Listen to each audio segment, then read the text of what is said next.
It's a test gardening on rugged sites. A hillside facing west is my situation, with some areas in full sun and others in shade. The soil is dry and nutrient poor, but a surprising array of plants work here. Like hostas in both sun and shade areas, they look great with Japanese forest grass, and big root geranium. The proper name is Geranium mycorrhizum. It spreads, but you can control it. It suppresses weeds and puts up with dry soil. You can see how vigorous the roots are. In the spring, it has pretty pink flowers. At the bottom of our hill is a great little shrub for slopes called cutleaf stephanandra. It roots where the branches touch the ground and can be sheared to the ground every so often to renew its shape.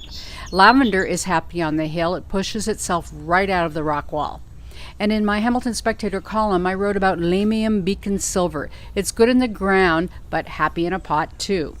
And also Japanese painted fern. Here it's growing under the eaves where it doesn't get a lot of water, but always looks good and combines nicely with another dry shade perennial called epimedium. The plants are there for tough locations. You just have to know about them. I'm Kathy Renwald for thespec.com.